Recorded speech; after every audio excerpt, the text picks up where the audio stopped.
Hello everybody. This is, well, 1982 EXP, but this one has the factory air conditioning, factory AC, whatever you'd like to call it. It came with AC, and that's kind of what makes this one special. So this firewall, you can see, we have our condenser and evaporator in there. So our core is back there behind the canister. I'll turn up the brightness. There you go. Now you can see that there by my blinding white finger. Good lord. Okay. Now we're back, and then it's right down below it. You can see that oval opening down there. That is where the heater core goes on AC cars. On non-AC cars, they just use either that AC core opening, or they use a similar spot, or a spot near it on the firewall. We'll go inside the car. So you're changing a heater core in an AC car. You got this guy. This is the little box that your heater core for the AC car will sit inside. It looks kind of funny.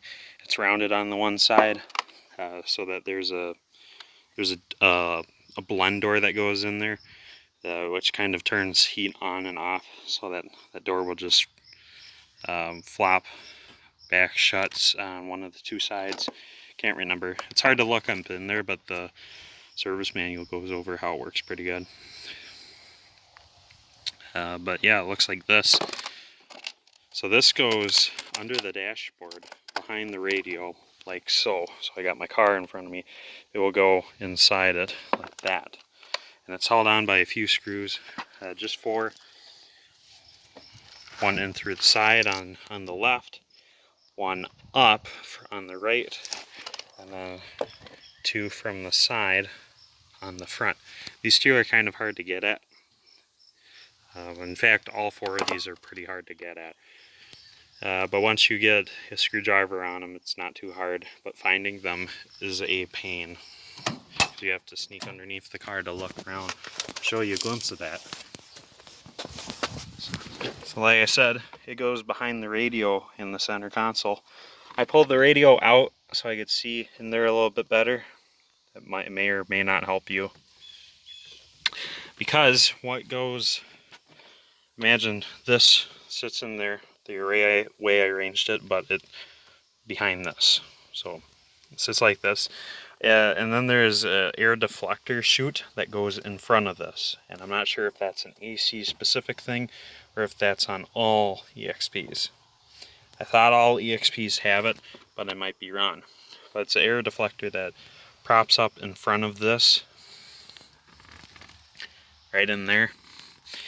And then it pretty much just directs airflow to the floor, so when you turn the floor vents on, it goes to that, because the AC cars don't have the manual floor vents like the non-AC cars, so you get that instead,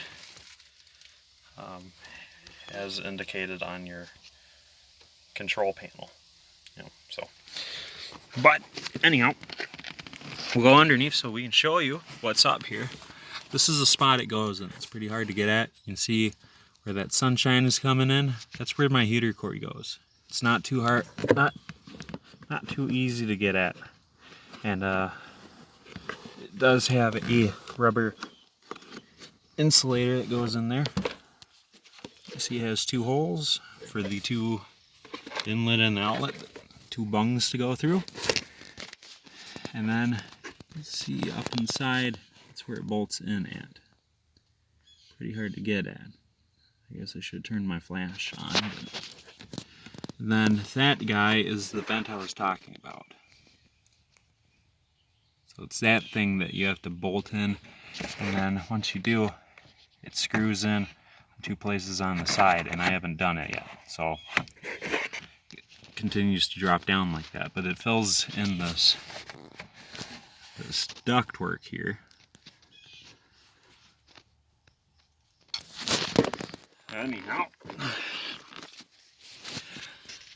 once this is out of the way, I slide it to the right because on the left side I have a choke control and that gets in the way of the left hand chute. But on the right side it's no issue.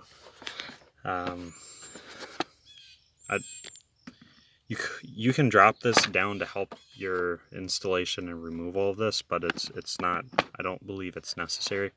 Anyhow, you put the heater core in this box, and you stick this box, lift it up over what would be the tranny tunnel.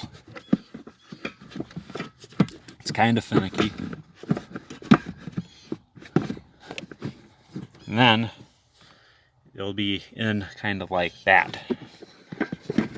And you just have to line up the two the outlet and inlet bung on the heater core, and once you do that, it will go straight up like that, and now you're able to bolt it in.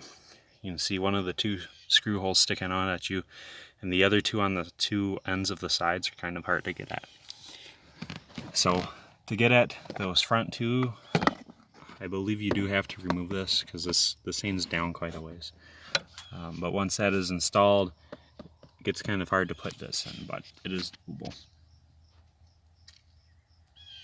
So you can see it fills in. Let's get my pointer in there. It fills in that area. That's where this giant diffuser deflector goes. And then the heater flapper door is just inside there. That's kind of all there is to it. The screws they use are kind of funny. I believe all these are either 1/4 inch or 8 mil. Except two of these screws have Phillips heads. I believe those are just the two screws that hold this diffuser on there. For good reason. These are the only the two screws that hold this on are the only ones that I'd ever want Phillips heads on. These guys are hard to get at with a normal screwdriver. They'd be easy to strip, especially if they rust on. There's not much for them to rust on.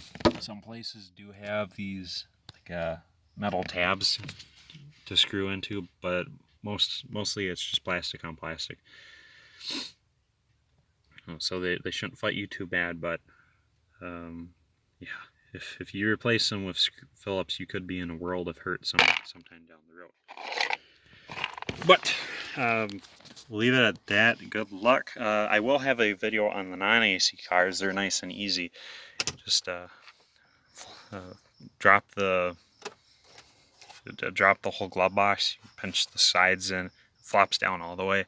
That's 2 screws to get the non-AC core out. It's pretty nice. But these AC ones, they're hard to get at, and so few cars have AC that the service for this you won't find in any Haynes or Chilton's or manuals.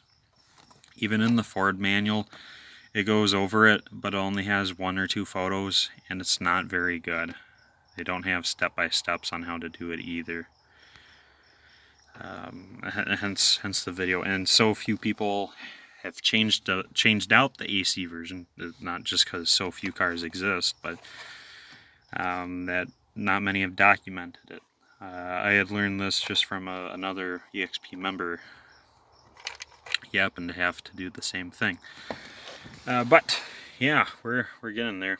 I'm going to replace this right away, and then I can finally have defrost and some heat in the mornings and late at night.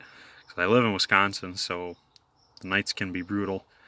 But the summer days are good and hot, so you know, I'll stop here and I'll let you guys keep hammering away. Good luck.